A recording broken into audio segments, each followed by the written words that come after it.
In this video, we're going to go over how you can make your character in Roll20 for D&D 5e. Let's get started. So in our last video, we quickly went over how to make a Roll20 account, how to build a game, and how to set up a module. So now that we have an adventure pretty much already set for Roll20, we're going to go over how to make character sheets for your players. So here we are in our scene, whatever, and we're going to go up to the top right and go over to our journals tab. From there, we're going to hit the add button. We're going to add a character. Now you see it's going to give us a random name. The important thing you want to do here is make sure that the people who need to see this are tagged. So I'm just going to put all players here. And the player who is actually going to be using this character sheet has the ability to edit and control it. So for now, we're just going to say I'm that player. And bada boom, bada bang. And we're going to call this character Booper Trooper. Booper Trooper. And we're going to hit save changes. So as you see, it's going to pop up with three options: using Character Mancer, creating an NPC, and edit sheet directly. Don't use the Character Mancer. The Character Mancer isn't great, it's not optimized well, and you can only use SRD material anyways. Creating an NPC isn't for your players, it's if you're trying to make an NPC or a monster or whatever, so we won't do that. So we're just going to edit our sheet directly. Now I'm assuming you already have a character or you know how to build one at least, but basically this is to take your pre-existing character and put it here into Roll20. So you're going to start at the top with the name, and of course your class. We're going to say Booper Trooper is a cleric. You're going to type in the subclass, if it's like a life domain, whatever, its race, subrace, the level you are, and probably a humanoid. Now if we go over here, we also want to just go ahead and throw in all the stats. I'm a cleric, so let's say I have a 18 in wisdom. That's automatically going to bump my bonus in wisdom to a +4. And as you see, all of the skills here, as well as the saving throws that have to do with wisdom, all got boosted. Let's say I have a 14 strength and a 12 dex, and everything else will be whatever. Now you can see all the stats that we increased. Those stat bonuses got applied to the appropriate stats. Because we said we were a cleric, it already has the proficiency of the saving throws for wisdom and charisma. It also added our proficiency bonus because it says we're level 1. And it's assuming we are unarmored right now, so it's literally just doing the 10 plus our dex mod, and then our initiative is just our dex mod. So here under skills, you're also going to go in and you're just going to click the box next to everything you have a proficiency in. So my cleric probably has medicine, and insight, persuasion, religion. But see, now it added the proficiency bonus to all of that. As your character levels up or their stats get increases, all of those numbers will change automatically for you, which is very helpful, especially for new players. And the passive proficiency also gets done for you. Now, when it comes to here, we'll come back to armor class. You'll have to manually put in your speed as a human. We're just gonna say he's a human, 30 feet. Your hit points you put in manually. Your max hit points are gonna go on this bar right here. Level 1, I have 8 hit points. And then as my current hit points, I'm gonna put in 8 here, just so you can kind of use this little slider to take away hit points as you take damage or gain health or whatever. Your hit dice, you're going to have 1 at level 1. Make sure you put a 1 here. You can calculate your saving throws and even roll your death saves. If you go over to the chat and then hit death save, you'll see your death save pops up here. That is a failed death save, so then you would mark that as a failure. Then when it comes down here to your bottom left, that's your tools proficiencies and your language proficiencies. You'll just type those here. This doesn't really do anything automatically. This is just to help you keep track of it. Your equipment, you can just keep adding equipment here. You can have as much equipment as you want. If you care about weight, you can put the weight in this column, what it is, and how many of it you have. And this column will just keep stretching, so you don't have to worry about running out of spaces or anything. Your features and traits are things like your racial bonuses, class, feats, background, anything that gives you something through any of those, you can write down here. You'll have to manually type them out, but if you find them online or something, you can just copy and paste them. Then you have all of your other resources. If you're a paladin who wants to keep track of your lay on hands here, or your sorcery points, or your channel divinities as a cleric, you can put the totals here and keep track of them here, very much like hit points. Okay, now for your attacks and your damages. So Roll20 is really cool, and it'll do some of that automatically for you. So let's say we're like a war cleric and we want to use a warhammer. We can go over here to the compendium, and it's going to have some basic items. So if we type in warhammer, we're going to get a basic warhammer here.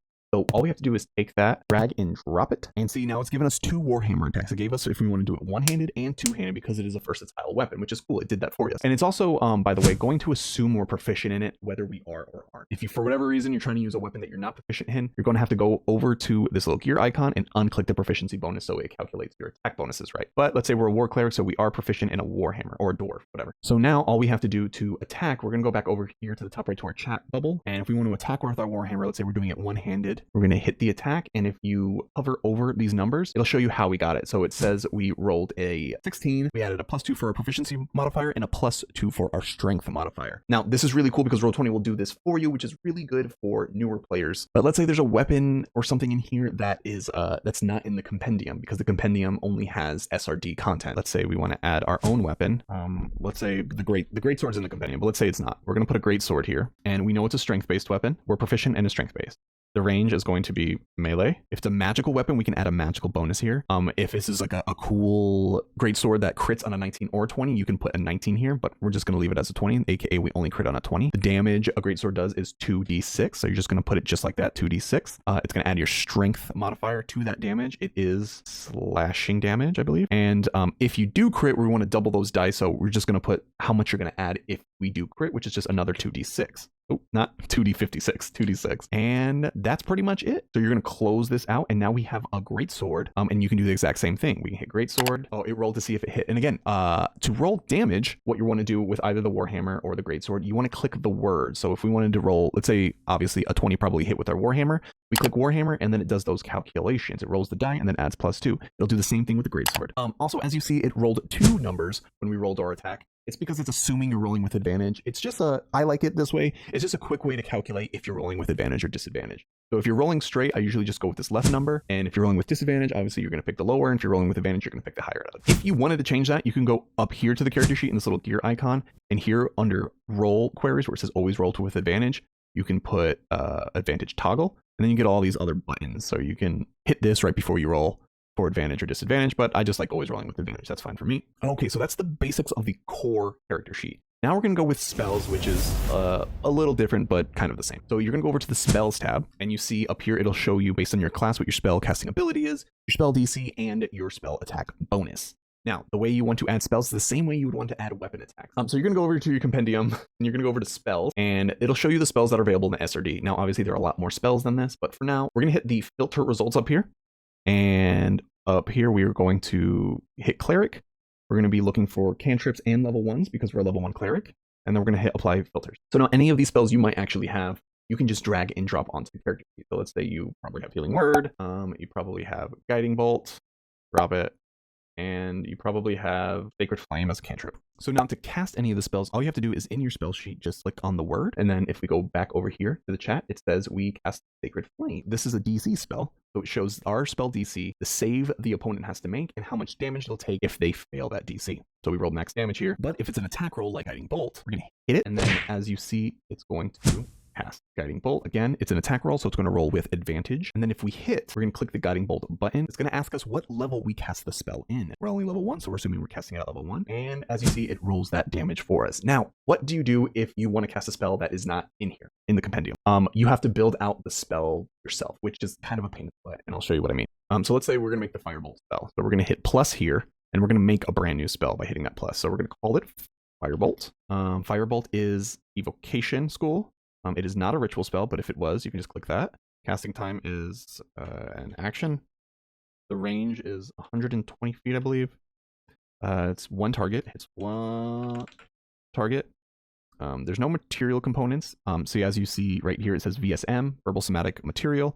You can unclick Material, and I believe it is Verbal and Somatic. It is not a concentration spell, but if it was, you click that. The duration is instant.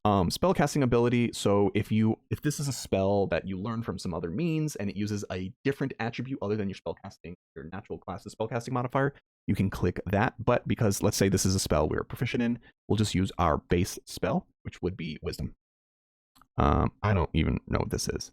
And this throws fire bolt as the description, and you can put in here what it would do at higher level. Now obviously this doesn't show any damage or numbers because under output we need to switch it from spell card to attack. So the type of spell attack will be a ranged spell attack. The damage is 1d10, I think, and the type of damage is of course fire. Now if we were healing, if this was like a different healing spell like Cure Wounds, we would put 1d8 here. We would also click add ability modifier to damage or healing.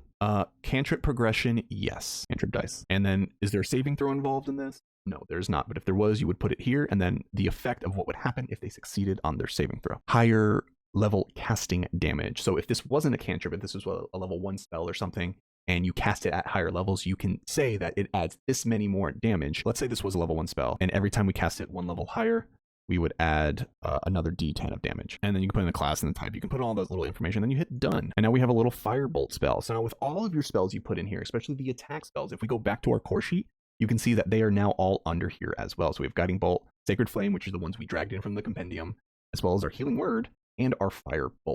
So if we click Firebolt, just like the other ones, it's going to roll with advantage. We're going to say 20 definitely hits. Then you roll Firebolt damage and see it roll the d10 and it did 4 fire damage. Also under the spells, this is how you can keep track of your spell slots. By level, it'll tell you how many spell slots you have, and then you can just manually keep track of them with this slider. And if you are a class that has to prepare your spells, you can prepare your spells just by hitting these little red dots, just so you can keep track of what spells you have prepared. Some of this stuff is really nice because it's automatic, especially if you have new players who are still learning how to add all of their bonuses through proficiencies and modifiers. And that's pretty much it when it comes to building out your character.